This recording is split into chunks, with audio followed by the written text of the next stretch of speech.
दिल्ली में कुछ दिन के लिए लॉकडाउन लगाना ज़रूरी है।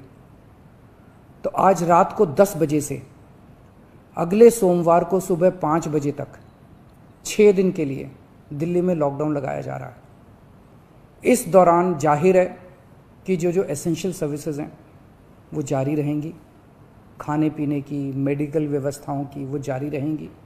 जी हाँ, बिल्कुल ठीक सुना आपने। हुआ वही जिसका लोगों को डर सता रहा था। आज की रात से लेकर के, यानी आज सोमवार 19 अप्रैल से लेकर 26 तारीख तक, 26 अप्रैल 2021 तक सुबह 5 बजे सोमवार तक पूरी तरह लॉकडाउन। अब जब पूर्ण लॉकडाउन हो गया तो ये भी समझ सकते हैं कि एक हफ्ते के लॉकडाउन से कोई फ़र्क नहीं पड़ने वाला, ये सरकार समझ रही है। इसी वजह से इस लॉकडाउन की जो स्थिति है उसको आगे बढ़ाया जाएगा और इसको फाइनल ना समझा जाए। वो लोग जो कि वेगाबॉन्ड्स हैं, सड़क पर रहने वाले हैं, रोड साइड जो होमलेस हैं, उनकी खाने की सबसे बड़ी समस्या खड़ी होने वाली है। और ये वो किल्लत है कि जिसको अब सरकार भी दूर नहीं कर पाएगी, क्योंकि बहुत जगह ये देखा गया है कि जहाँ कहीं भी ऐसे नाइट शेल्टर्स हैं या फिर ओल्ड एज होम्स हों या और दूसरे मकामात जहाँ कहीं भी सरकार की तरफ से खाना तकसीम किया जाता था, वहाँ पर जाकर खाने के लिए ये लोग तैयार नहीं होते थे। अब जो बैगर्स हैं या रोड के साइड्स में रहने वाले हैं, होमलेस लोग हैं, उनके लिए सबसे परेशानी खड़े होने वाली है, क्योंकि होटल्स और रेस्टोरेंट्स के बाहर वो लोग बैठे होते हैं और जो कोई आता है अपनी हैसियत के मुताबिक खाना खिला जाता है। लेकिन अब जब सब कुछ बंद होगा, उन लोगों के लिए इजाज़त नहीं होगी। अरविंद केजरीवाल की आज सुबह दिल्ली के लेफ्टिनेंट गवर्नर के साथ मीटिंग हुई और उसके बाद फिर 1 बजे उन्होंने डिजिटल प्रेस कॉन्फ्रेंस करके खुले तौर पर ऐलान कर दिया कि आज रात से लेकर के अगले सोमवार सुबह के 5 बजे तक संपूर्ण लॉकडाउन होगा। दिल्ली में बिगड़ते हालात को देखते हुए कर्फ्यू होगा। ऑक्सीजन की कमी हो रही है या फिर कोरोना से बचने की जो दवाइयाँ हैं उनकी ज़बरदस्त किल्लत पड़ रही है। रेमडेसिविर का इस टाइम जितनी ज़रूरत है उतनी मार्केट में अवेलेबल नहीं है और इस वक्त स्कैरसिटी होने की वजह से ब्लैक मार्केटिंग भी उरूज पर है। केजरीवाल ने प्रेस कॉन्फ्रेंस में क्या कुछ कहा था, अगर अब तक नहीं सुना तो एक बार सुनिए ज़रा। पिछले 1 साल से जब से कोरोना शुरू हुआ है, मैं समय समय पे आपके बीच में आके सभी तथ्यों को, परिस्थितियों को ईमानदारी के साथ आपके सामने रखता रहा हूँ, आपसे चर्चा करता रहा हूँ। एक चीज हम लोगों ने हमेशा गांठ बांध के रखी, आपको कभी गलत तथ्य नहीं दिए, आपसे कभी झूठ नहीं बोला, जो था आपके सामने रख दिया। अगर स्थिति अच्छी थी तो भी आपको बताया, स्थिति खराब थी तो भी आपको हमने ईमानदारी से बताया, क्योंकि हम पहले दिन से समझ गए थे कि ये इतनी बड़ी आपदा है कि आपके साथ के बिना, जनता के साथ के बिना अकेले इस आपदा से सरकार सामना नहीं कर सकती। जनता का सहयोग और जनता की सहभागिता इस पूरे संघर्ष में बेहद जरूरी है। और जब तक जनता को सच नहीं बताया जाएगा, सारे तथ्य जनता के सामने नहीं रखे जाएंगे, तब तक जनता की भागीदारी सुनिश्चित करना असंभव था। इसीलिए हमने हर चीज आपके सामने रखी। हमने टेस्ट नहीं कम होने दिए। आज दिल्ली के अंदर सबसे ज्यादा टेस्ट हो रहे हैं। मैं तो ये कहूंगा कि अगर प्रति 10 लाख की पॉपुलेशन पे देखा जाए तो शायद पूरी दुनिया में सबसे ज्यादा टेस्ट दिल्ली में हो रहे हैं। मैंने देखा कि कई जगहों पे उन्होंने टेस्ट कम कर दिए। टेस्ट कम कर दिए तो केस कम आने लग गए। इस तरह से तथ्यों के साथ कई जगह हेरफेर करने की कोशिश की गई। हमने ऐसा नहीं किया। हमने टेस्ट कम नहीं किए, उल्टे कम करने की वजह हमने दिल्ली में टेस्ट कई गुने बढ़ा दिए। आज लगभग 1 लाख टेस्ट दिल्ली में डेली हो रहे हैं। हमने मौत के आंकड़े आपसे नहीं छुपाए। जितनी मौतें होती थी हमने सब आपके सामने रखी, ईमानदारी से रखी। अगर ज्यादा हो रही थी तो ज्यादा बताई, कम हो रही थी तो कम बताई। कितने बेड्स हैं, कितने आईसीयू बेड्स हैं, क्या परिस्थितियां हैं, हर चीज आपके सामने ईमानदारी के साथ रखी। और इसी वजह से जब भी हमने कड़े निर्णय लिए, हमें आपका पूरा सहयोग मिला, दिल्ली की जनता का पूरा सहयोग मिला। मैं हमेशा कहता हूं कि हमारी दिल्ली एक परिवार है। दिल्ली के 2 करोड़ लोग एक परिवार हैं, और जब परिवार में कोई आपदा आती है तो सारे परिवार के लोग मिलकर उसका सामना करते हैं। अब भी हम सभी मिलकर इसका सामना करेंगे। पहले भी जीत हुई थी, अब भी जीत होगी। आज दिल्ली में क्या परिस्थिति है? पिछले 24 घंटे में दिल्ली में लगभग 23,500 केस आए हैं। उसके पिछले 24 घंटे में लगभग 25,500 केस आए थे। तो पिछले 3-4 दिन से रोज हम देख रहे हैं लगभग 25,000 के करीब केस आ रहे हैं। पॉजिटिविटी बहुत ज्यादा बढ़ गई है, संक्रमण दर बहुत ज्यादा बढ़ गई है। दिल्ली के अंदर अस्पतालों में उपलब्ध बेड्स की भारी कमी हो रही है। डेली 25-25 हजार अगर पेशेंट्स आएंगे तो कोई भी व्यवस्था चरमरा सकती है। दिल्ली के अंदर बेड्स की भारी कमी हो रही है। आईसीयू बेड्स दिल्ली में लगभग खत्म हो गए हैं। आज सुबह मैं ऐप पे देख रहा था 100 से भी कम आईसीयू बेड्स दिल्ली में बचे हैं। ऑक्सीजन की भारी कमी हो रही है। कल हमने सेंट्रल गवर्नमेंट को भी लिखा है, उनसे बातचीत चल रही है। परसों रात को एक हादसा होते होते बचा। एक प्राइवेट हॉस्पिटल ने हमें बताया कि परसों रात को 3 बजे के करीब उनके अस्पताल की ऑक्सीजन लगभग खत्म हो गई। वो बोले जी हम तो बहुत बुरी तरह से डर गए, बहुत बड़ा हादसा हो सकता था। इधर उधर हाथ पैर मार के किसी तरह से उन्होंने कहीं से ऑक्सीजन का इंतजाम किया। दवाइयों की कमी हो रही है, रेमडेसिविर दवाई की खासकर काफी कमी हो रही है। ये सारे तथ्य मैंने आपको डराने के लिए नहीं बताए।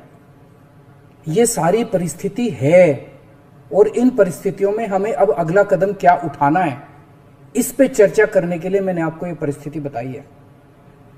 तो दिल्ली के अंदर कोरोना की परिस्थिति काफी गंभीर है। अभी तक हमने दिल्ली के अंदर हेल्थ सिस्टम को बड़े अच्छे तरीके से मैनेज किया। दिल्ली में चौथी वेव आई है। पहली वेव पिछले साल जून में आई थी, जिसमें 4,500 के करीब केस आए थे। दूसरी वेव आई फिर सितंबर में, फिर तीसरी वेव आई जिसमें 8,500 के करीब केस आए थे। दुनिया के कई शहर ऐसे हैं, बड़े बड़े देशों के, विकसित देशों के शहर, जहां 6,000 केस आए तो उनका पूरा हेल्थ सिस्टम चरमरा गया, कोलैप्स कर गया। दिल्ली में 8,500 केस आए पिछली बार तीसरी वेव में, तब भी हमारा सिस्टम कोलैप्स नहीं किया। उल्टे हमने और ज्यादा अपनी तैयारियां शुरू कर दी। आज 25,000 केस आए हैं। अब दिल्ली का हेल्थ सिस्टम अपनी सीमा तक पहुंच गया है। हमारा हेल्थ सिस्टम अब बहुत ज्यादा तनाव में है। मैं ये नहीं कहूंगा कि हमारा हेल्थ सिस्टम अभी कोलैप्स किया है, लेकिन आज हमारा हेल्थ सिस्टम बहुत ज्यादा तनाव में है। किसी भी हेल्थ सिस्टम की अपनी सीमाएं होती हैं। अनगिनत पेशेंट्स तो कोई भी सिस्टम नहीं ले सकता ना। किसी भी सिस्टम की अपनी सीमाएं हैं। पिछले 5 साल में आपकी सरकार ने दिल्ली में बहुत बड़े स्तर पे स्वास्थ्य के क्षेत्र में काम किया है। खूब नए हॉस्पिटल खोले हैं, मोहल्ला क्लिनिक, पॉली क्लिनिक बनाए हैं। बहुत बड़े स्तर के ऊपर स्वास्थ्य के क्षेत्र में काम हुआ है। यही कारण है कि आज 25,000 केस के ऊपर भी दिल्ली का सिस्टम चल रहा है। लेकिन अब इसके बाद अगर तुरंत कुछ कठोर कदम नहीं उठाए गए तो ये सिस्टम कोलैप्स कर सकता है। और अगर हेल्थ सिस्टम कोलैप्स कर गया तो मुझे डर है कहीं बहुत बड़ी त्रासदी ना हो जाए। जैसे मैंने बताया कि कल एक अस्पताल में ऑक्सीजन बिल्कुल खत्म हो गई थी और बहुत बड़ी त्रासदी होते होते बची। मैंने वीडियोस देखे हैं, तस्वीरें देखी हैं, आपने भी देखी होंगी सोशल मीडिया पे। दुनिया के कई शहर ऐसे हैं जहां कॉरिडोर में पेशेंट्स पड़े हुए हैं, सड़कों के ऊपर लोग दम तोड़ रहे हैं। अभी तक हमने दिल्ली को उस किस्म की त्रासदी से बचाया है, वैसा नहीं होने दिया। आज सुबह 11 बजे मेरी और एलजी साहब की मीटिंग हुई और इन सारे पहलुओं के ऊपर, सारी परिस्थिति के ऊपर काफी विस्तार से बातचीत हुई। और उस बातचीत के बाद हमें ये लगा कि दिल्ली का हेल्थ सिस्टम बड़ी मात्रा में और अधिक पेशेंट्स अब लेने में असमर्थ है। अगर हमने अभी लॉकडाउन नहीं लगाया तो कहीं ऐसा ना हो कि बड़ी त्रासदी हो जाए। हम किसी भी हालत में दिल्ली को उस परिस्थिति में नहीं ले जाना चाहते जहां कॉरिडोर के अंदर पेशेंट्स पड़े हैं, सड़कों पे लोग दम तोड़ रहे हैं। आज सभी परिस्थितियों का जायजा लेने के बाद आपकी सरकार को यह लगता है कि दिल्ली में कुछ दिन के लिए लॉकडाउन लगाना ज़रूरी है। तो आज रात को 10 बजे से अगले सोमवार को सुबह 5 बजे तक 6 दिन के लिए दिल्ली में लॉकडाउन लगाया जा रहा है। इस दौरान जाहिर है कि जो एसेंशियल सर्विसेज हैं वो जारी रहेंगी, खाने पीने की, मेडिकल व्यवस्थाओं की वो जारी रहेंगी। ये शादियों का सीज़न है, लोगों के बड़े मुश्किल से रिश्ते बनते हैं, हम उनके रिश्ते तोड़ना नहीं चाहते। तो लोगों की शादियां संपन्न हो, लेकिन केवल 50 लोगों की गैदरिंग के साथ संपन्न हो, उसके लिए अलग से पास दिए जाएंगे। इसके बारे में अभी थोड़ी देर में डिटेल्ड ऑर्डर जारी हो जाएगा कि कौन कौन सी चीज़ें जारी रहेंगी और कौन सी चीज़ों पर पाबंदी रहेगी। मैंने और एलजी साहब के हम दोनों ने निर्णय तब लिया है जब हमारे पास कोई उपाय नहीं बचा था।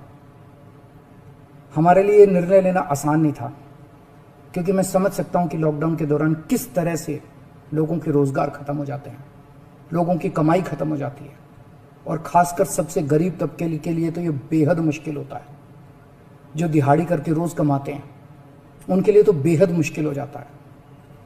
पिछली बार जब देश में लॉकडाउन लगा था, हमने देखा कि किस तरह बड़ी संख्या में प्रवासी मजदूर अपने गांव जाने लगे थे। उनसे मैं खास तौर से हाथ जोड़ के अपील करना चाहता हूं, ये छोटा सा लॉकडाउन है, 6 दिन का, दिल्ली छोड़ के मत जाइएगा। आपके आने जाने में इतना समय खराब हो जाएगा, इतना पैसा खराब हो जाएगा, इतनी ऊर्जा खराब होती है। दिल्ली में रहिए। मुझे उम्मीद है कि ये छोटा लॉकडाउन है और छोटा ही रहेगा। मुझे पूरी उम्मीद है कि शायद बढ़ाने की जरूरत ना पड़े।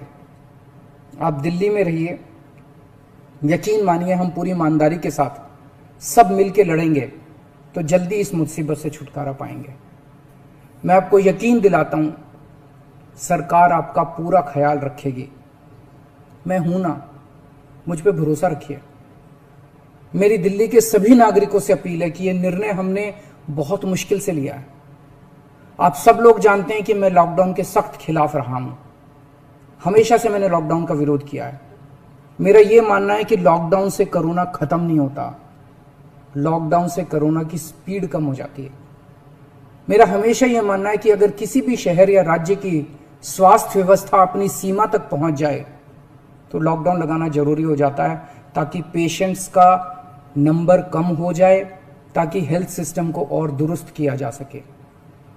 ये जो 6 दिन का लॉकडाउन हम लगा रहे हैं, ये जो 6 दिन हम ले रहे हैं आपसे, इन 6 दिनों के अंदर हम बहुत बड़े स्तर के ऊपर और दिल्ली में बेड्स की व्यवस्था करेंगे। केंद्र से हम मदद मांग रहे हैं, उनसे लगातार संपर्क में हैं। केंद्र सरकार हमारी मदद भी कर रही है, उसके लिए हम केंद्र सरकार के शुक्रगुजार हैं। उनसे ऑक्सीजन की व्यवस्था करेंगे, दवाइयों की व्यवस्था करेंगे। इस लॉकडाउन के समय को हम इन सब चीज़ों के लिए इस्तेमाल करेंगे। मेरी अब सब लोगों से गुजारिश है कि लॉकडाउन का पूरी तरह से पालन करें, घर से बाहर इस दौरान ना निकलें। पहले भी हमने कई कठिन निर्णय लिए और आपने मेरा पूरा साथ दिया। मुझे पूरी उम्मीद है आज भी आप मेरा साथ देंगे। हम मिलके इसका मुकाबला करेंगे और ज़रूर जीतेंगे। नमस्कार। 6 अप्रैल 2021 जिस वक्त रात का कर्फ्यू का ऐलान हुआ, रात 10 से सुबह के 5 बजे तक, तो लोगों को समझ में यही आ रहा था कि इससे कुछ होने वाला है नहीं। और लेट नाइट आवर्स में तो लोग वैसे ही बाहर नहीं निकलते। मसला दोपहर का था, होलसेल और रिटेल मार्केट्स का था। Confederation of all India traders association की तरफ से कल ही ये कह दिया गया था कि हम लोग सुओ मोटो लेते हुए मार्केट्स को, जो बड़ी मार्केट्स हैं दिल्ली की, जिसमें चाहे सदर बाजार हो, चांदनी चौक हो, खारी बावली हो, नया बांस हो, चावड़ी बाजार हो, उसे बंद रखेंगे। यह ऐलान कल ही कर दिया गया था, जबकि दिल्ली के मुख्यमंत्री ने आज इस बात को कहा है कि आज सोमवार से लेकर अगले सोमवार तक पूर्ण लॉकडाउन होगा। दिक्कत खाने की परेशानी की लोगों को है ही, लेकिन उससे बड़ी कोरोना से बचने की दवाइयाँ, इंजेक्शन्स और ऑक्सीजन की कमी होने की वजह से लोग मज़ीद परेशान हो जाएंगे। सवाल यह है कि इस तरह की जो हेल्थ सेक्टर की व्यवस्था चरमरा रही है, उसका जिम्मेदार है कौन और हल उसका है क्या? लोगों को ये बात समझ ही नहीं आ रही है। यही वजह है कि अब प्रवासी मजदूरों का निकलना भी शुरू हो गया। आज नई दिल्ली स्टेशन हो या फिर अंतर्राज्यीय बस अड्डे, जिसमें चाहे कश्मीरी गेट हो, आनंद विहार हो या फिर सराय काले खां, सब तरफ लोगों की भीड़ दिखी। जो लेबरर्स हैं, जाते हुए मजदूर दिखाई पड़ रहे हैं और अब सब वापस अपने घरों को फिर से दौड़ना शुरू हो गए हैं। जितना खाली हो सकता है दिल्ली आज रात से पहले पहले ये लेबर लोग खाली करके जा रहे हैं, क्योंकि इनको मालूम है कि अगले सोमवार सुबह 5 बजे के बाद भी फिर से लॉकडाउन आगे बढ़ सकता है और फिर से खाने की दिक्कत आ सकती है। आप लोग हमारे साथ इस खास पेशकश में जुड़े, आपका शुक्रिया। हिंदुस्तान लाइव फरहान याहिया यूट्यूब पर सब्सक्राइब कर सकते हैं और क्लिक कर सकते हैं बेल आइकन हमारी खबर की पहली नोटिफिकेशन के लिए। फेसबुक पर हमारा page Hindustan Live Farhan Yahiya follow और लाइक कर सकते हैं। शुक्रिया साथ जुड़ने के लिए। Thank you for now.